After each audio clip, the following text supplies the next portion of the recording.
Growing up, I was never that interested in history. I guess you could say schooling in general was not my cup of tea. It wasn't until a few years back that I learned about things that sparked my interest and my curiosity about the narrative and discovering our past. Things like infant incubators with real living babies, not in hospitals, but at the world fairs on display. And for a small charge, you could go inside and see these real living babies.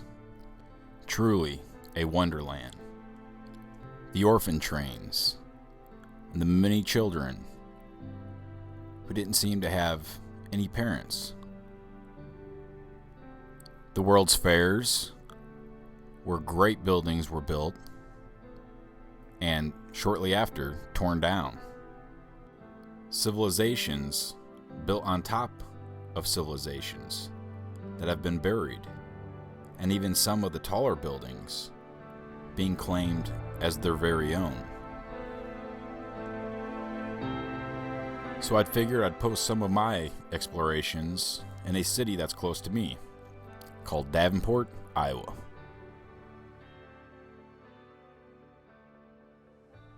We're going to start with the First National Bank.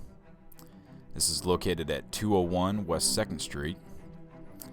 And here we have a picture of the First National Bank. It says the First National Bank was just that, the very first in the country to open under the National Banking Act of 1863. And it says the original bank building was 3 stories high on the corner of 2nd and Main.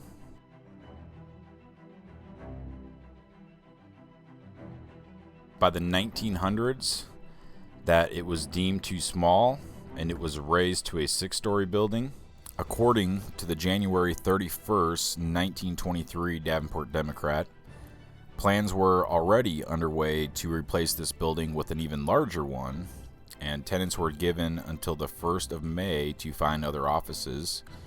Only a few days later, a fire raged through the building, and what the flames didn't destroy was damaged by the heavy ice formed from the spray of the fire hoses.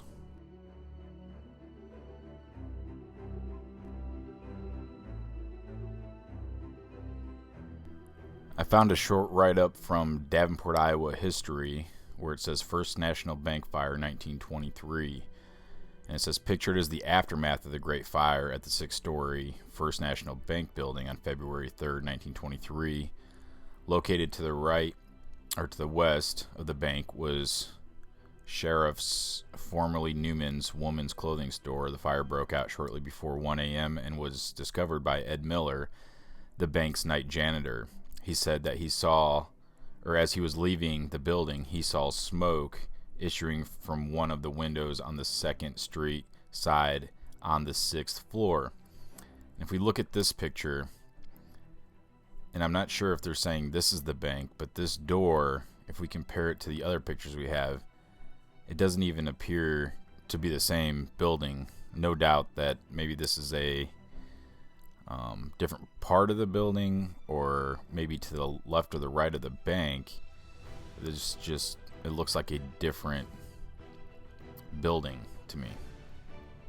So moving on, soon after, First National merged with the Union Bank and Trust Company, and the newly renamed Union Savings Bank built a 9-story building designed by Frank A. Childs and William Jones Smith on the usual corner. And this is what it looks like today. Something else that caught my eye was on the same Facebook post down here at the bottom. It says that once the building was built as we see it today, it says on March 28, 1935, a violent explosion thundered through the former First National Bank building. Windows were blown out, elevators jammed, and general bedlam occurred at the busy downtown corner. The question arose as to whether the building might have been bombed, but this assertion was never proven. Kind of odd when you think about an explosion that would blow out all the windows and jam the elevators and what it possibly could have been caused from. But the design and the art, I guess you'd call it, on this building, I believe, tells a story, and it's pretty interesting when you look at it. And we'll just go ahead and look at some of that now. So above the door, we'll find 4 scenes. The first depicts men melting down metal. The second depicts the metal being stamped into coins. The third depicts the weighing and the counting of coins. And the fourth depicts trade. If we look back at the left, the very left scene here, it looks like we have the guy there with the beard and the scroll in his hand, and it's almost like he's teaching them to do this. He's teaching them to mine and to melt down this metal. And also take note of his big old axe in his hand. And we move over to the next picture, and we have him there again, and he's just slamming the stamp down into the coin, again showing looks like a child there, or maybe he's a giant and she's a giant, I don't know, maybe it's a child. And we see the woman holding the scroll, maybe to just know that they're going by what the scroll says, like she's confirming something possibly. And then we move on, and we're showing them how to weigh it. And if you look, he has his back, as if he's walking away. He's taught them to make this money, distribute it, and how to use it and such. And now he's kind of leaving. And then the final picture on the right shows how they have these coins, and then now they are, obviously using it for trade and to buy or sell things. And if we look below this, we'll see an interesting character. It's got a guy on the left-hand side with some wings on his hat. And then we have the corn in the middle. We have a guy on the right-hand side with a mask. You can see it's a mask that he would pull down over his head. It's pretty interesting. Interesting for sure. Below that, we have some interesting characters on each side of the clock. And around the clock, we have the zodiac signs. And around the whole arch of this doorway, we find some more interesting characters.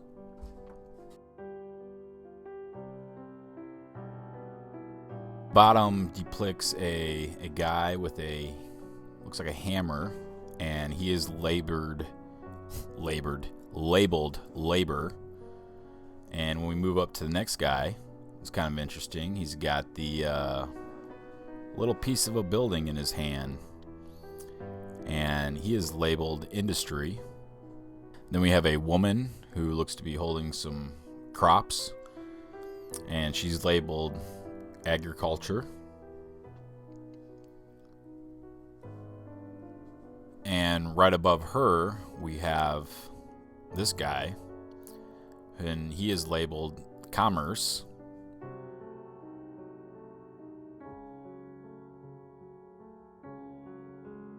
And in his hand, he has a ship with some sails. And in his right hand, or if his left hand, would be, you have the 2 snakes that appears to be maybe some pine cones, which is a very familiar sign. And above him, we have a spreading wings of an owl. Below him, we have the spreading wings of an eagle.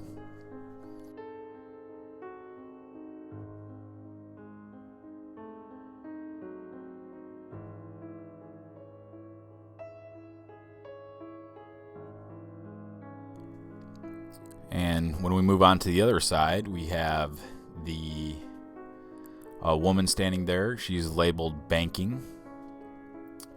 Appears she has some coins in her hand with, that might be a stamp to the coins. Above her, we have the eagle, and below her, the owl. And the next guy we have, which I believe is an eagle, and he's got the sword, and his name is Security.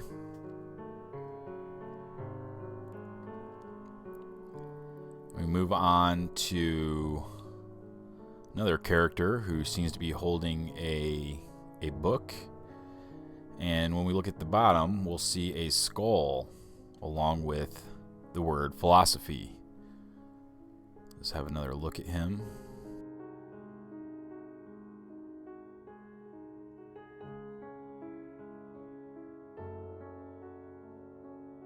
And below that, we have another character who is holding 2 tablets in their hands and a cross, or also looks like a sword, or maybe it's a sword resembling a cross.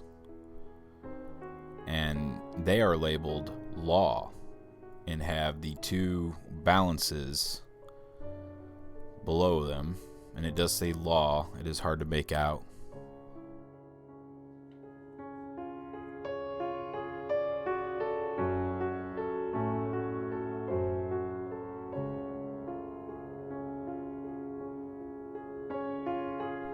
The whole door frame is just packed with symbolism and signs. You can see the wheel and the buggy, and we have the half moons and the birds, and just there's so much detail. I believe this may be a coin. Very interesting. And take note of the wheel. It's a very common design that you might even see on some chapels or churches.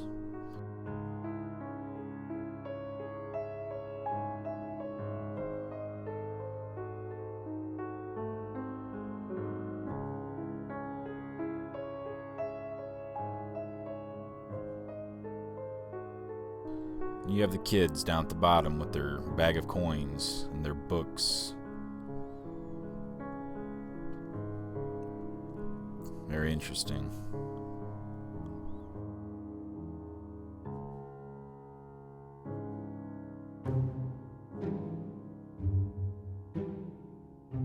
I'll show a few more of the signs and symbols that are just all around this door frame.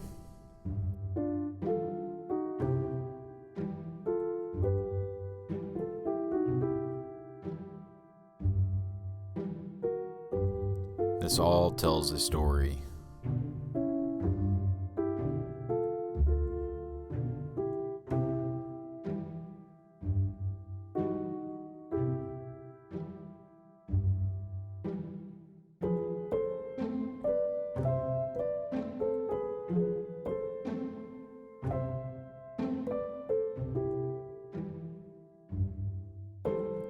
The bank is now a U.S. bank branch, and you can see they've added some improved updates like a card reader and advanced signage on the windows.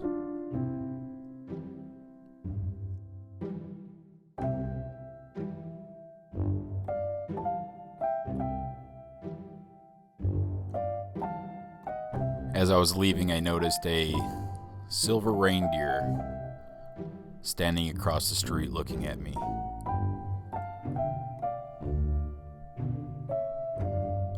Let's go ahead and move on to something else.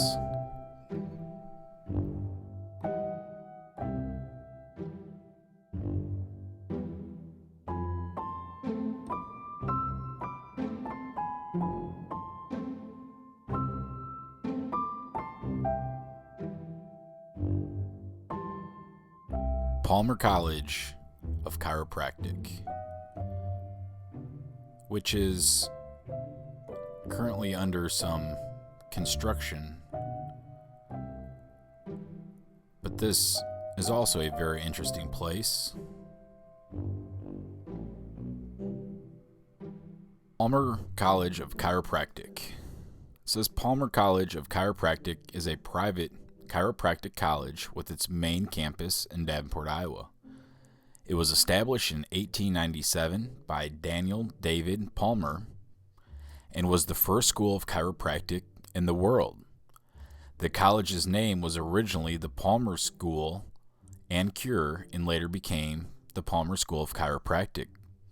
Most early chiropractic schools were founded by Palmer alumni. It's interesting to read about Daniel David Palmer and how he founded chiropractics. It says Palmer was born in Port Perry, Ontario, Canada. At age 20, he moved to the United States with his family. It says Palmer practiced magnetic healing beginning in the mid-1880s in Burlington and in Davenport, Iowa. Now, according to Wikipedia, it says that Daniel was practicing magnetic healing from an office in Davenport when he encountered the building's janitor. And basically this janitor couldn't hear, and he had a lump in his neck, and Palmer was able to treat the lump in his neck, and the janitor was then able to hear. But there's also another account for how it came to be, and it said that Harvey's daughter, who recounts a different interaction between the two men, she says that Palmer overheard the janitor telling a joke outside of his office and basically caught the tail of the joke, and he basically slapped the janitor on the back. You know, after you hear a good joke, you always slap someone on the back. And the janitor reported back to him and said that because of that slap on his back, he was then able to hear. If we look under spiritualism, it's interesting because we kind of find a different story here. It says he was a spiritual activist. He was active, and D.D. Palmer said he received chiropractic from the other world, from a deceased medical physician named Dr. James Atkinson. So now it's saying that he received all this from someone who's in a different world or has passed on. And it says that his son, BJ, the dad is DD. So BJ says the father often attended the annual Mississippi Valley Spiritualist camp meetings where he first claimed to receive messages from Dr. James Atkinson on the principles of chiropractic. Very interesting.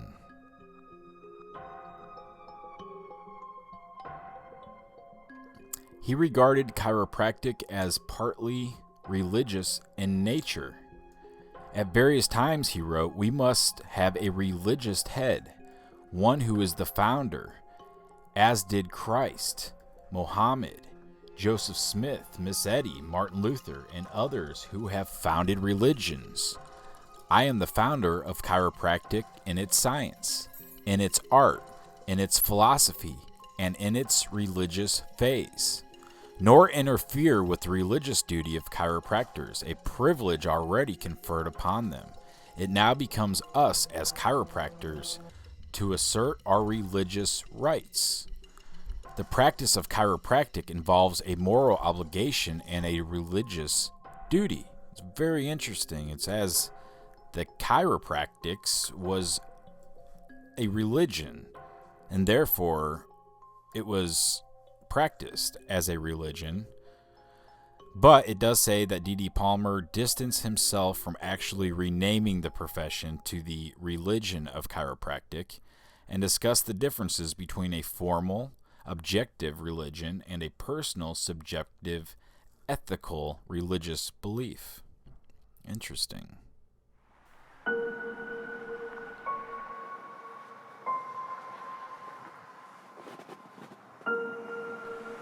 So believe it or not, you're actually looking at a little piece of heaven. You can see it's winter time now, so all these statues and idols and things are covered up.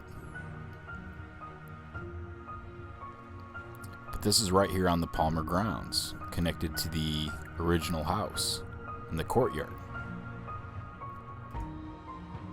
On Wikipedia, it says Palmer started to build a garden along the north side of the house in 1924 that he called a little bit of heaven. It was largely a collection of artwork and artifacts that Palmer and his wife, Mabel Health Palmer, collected on their trips to Asia and Europe. Part of the collection was also kept on the porch. A courtyard contained items such as totem poles, statues of deer, birds, and the birth of Venus. there was a rock-lined corridor called Purgatory that led to the heart of the exhibit that contained a large greenhouse with a waterfall of 40 feet and a pond that was filled with tropical fish, alligators, and oriental art. The site also contained what Palmer called was the smallest chapel in the world. It was 8 square feet, and thousands of people wed there. For a small fee, the public was allowed to visit the site. It was one of the most popular attractions in Davenport.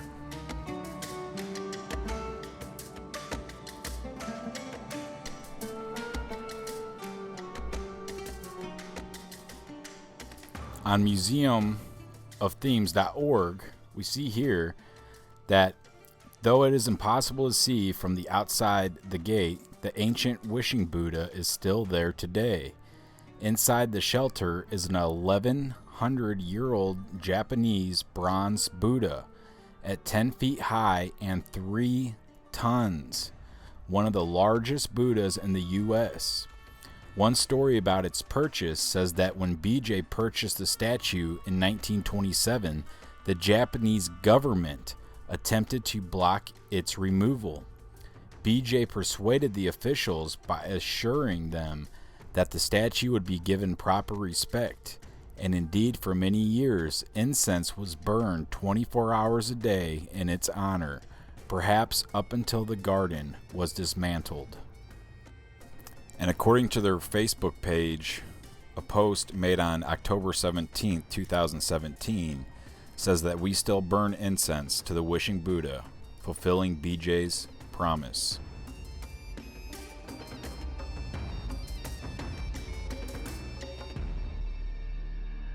Not only were the Palmers obtaining information from different worlds and creating a little bit of heaven, but it says here on museumofthemes.org is that he enjoyed experimenting with new technology and is credited with the inventions of several electric diagnostic machines. He built the largest radio station in the Midwest, the WOC, the station where a young Ronald Reagan got his start as a sports broadcaster. And it's just a coincidence that right across the street is a broadcast station, and then another radio station up the street from that. It'd be strange if it were otherwise. Most of us in Hollywood are very well aware of the concept or the misconception that many people, our fellow citizens, have about people in show business. It was only a generation ago that people of my profession couldn't be buried in the churchyard. There are many ways in which our government has invaded the precincts of private citizens, the method of earning a living. Our government is in business to the extent of owning more than 19,000 businesses covering 47 different lines of activity. This amounts to a fifth of the total industrial capacity of the United States. One of the traditional methods of imposing statism or socialism on a people has been by way of medicine. Capable of indefinite expansion in every direction until it includes the entire population. The entire population.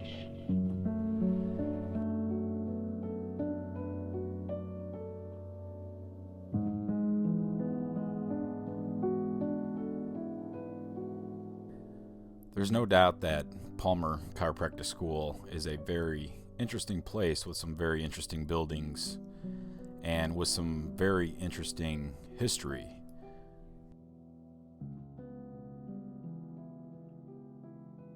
Another interesting building that Palmer College has acquired is the Mason Temple. It says here on hauntedhouses.com that this 4-story gray cement block building was constructed in 1922 when Masons in Davenport realized they needed a new building.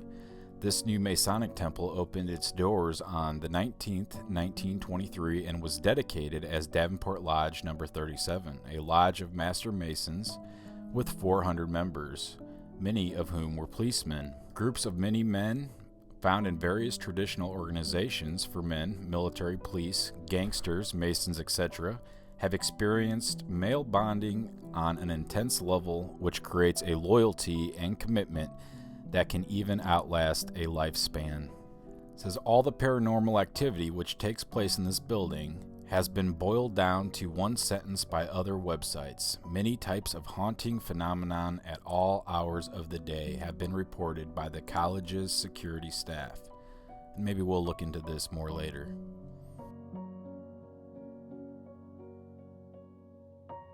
Let's move on to another very interesting place. The Iowa Soldiers' Orphan Home, also known as the Annie Whitmire Home or the Annie Whitmire Center, located in Davenport, Iowa, United States, is a former orphanage for children.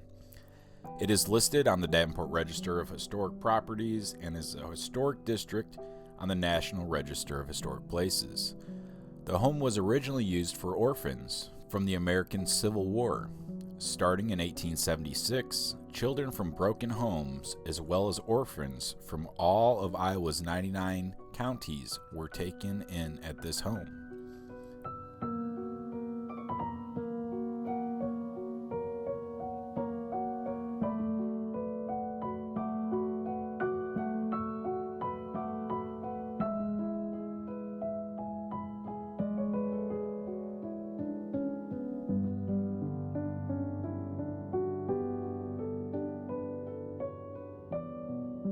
I'm on the Davenport Public Library, and it says, for many of us, when the name Iowa Soldiers' Orphans Home or Annie Whitmire Home is mentioned, we think of the beautiful two-story red brick cottages that exist today on the site.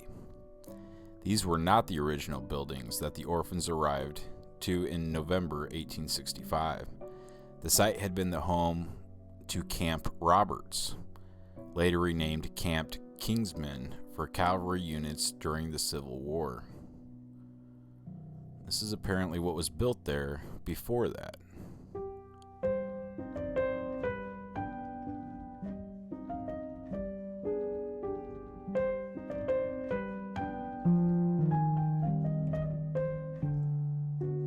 If we look down here, we see a comment. It says, I was a resident there from 1935 to 1940. As an orphan. The cottages in the pics above were replaced by the 1930s. Some got burned in fires, but they did have wooden cottages when I was there. I think some were two-story cottages. I found an interesting write-up here on Annie Whitmire. It says, of Davenport gained national fame for helping soldiers during the Civil War. She founded the Iowa Soldiers' Orphan Home and pioneered progressive child welfare initiatives. When Temperance swept across New York, Ohio, and other Midwestern states in 1874, Whitmire attended a convention in Cleveland, Ohio, at which the Women's Christian Temperance Union was organized. She was elected the first national president and served in the role until 1879. An Iowa chapter of WCTU was organized in the same month. During her term as president, she traveled widely to lecture on temperance and organize state and local branches. Union members were urged to erect drinking fountains in their towns so that men could get a drink of water without entering saloons and staying for stronger drinks. And here we have an interesting picture with the Women's Christian Temperance Union. And I'm not sure if this was on the grounds of the Annie Whitmire, but it's just an interesting picture. So we have quite a bit of people moving around here. It always amazes me how they all dress so. It's very unique. I see some children here in the back. And here on Davenport Parks and Recreation, we find some more. It says the condition of the buildings at the home was deteriorating by the 1880s. In 1881, the buildings were remodeled by the addition of brick facing and the construction of a schoolhouse, coal house, and other buildings. New cottages were built, as was a brick hospital and a dining hall. A disastrous fire burned the main building on November 10, 1887, with the loss of the books and other papers. A new administration building was built to replace it. In 1895, there were 458 orphans, and the cottages were overcrowded. A second floor was therefore added to the cottages. Other buildings were added over the years. A new school was built in 1940, and the last building constructed was the Mental Health Unit, which opened in 1966.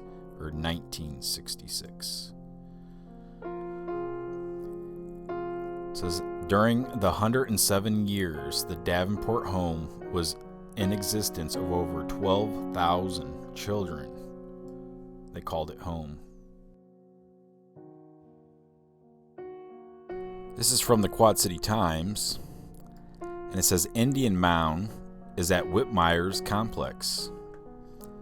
It says the perfectly round hill on the Annie Whitmire complex at 2800 Eastern Avenue is in the heart of Davenport, an unlikely location for this ancient American Indian burial site. Unlikely indeed. Everyone's primary concern is for the long-term preservation of this burial site. This article is written in 2007, and it says it was identified just a few years ago as part of another project at the complex.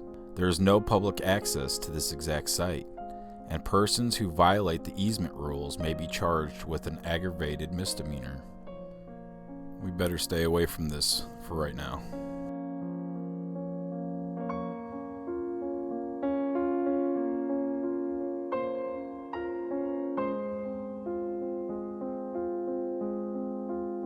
Another interesting building is this chapel that is on the property.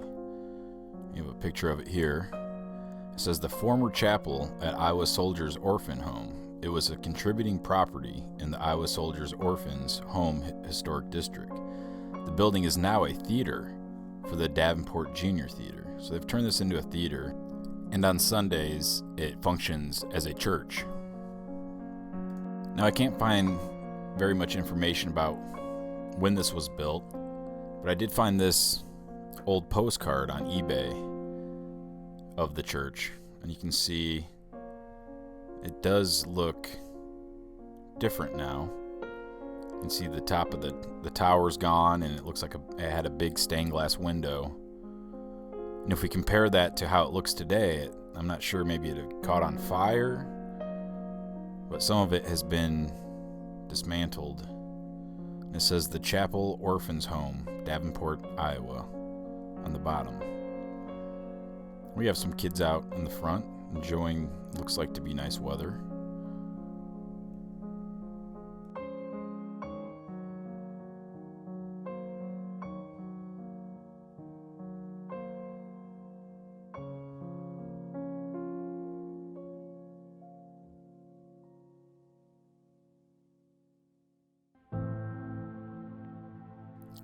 I think I'm going to end the video here, and this is just a few things of exploring history in Davenport, Iowa.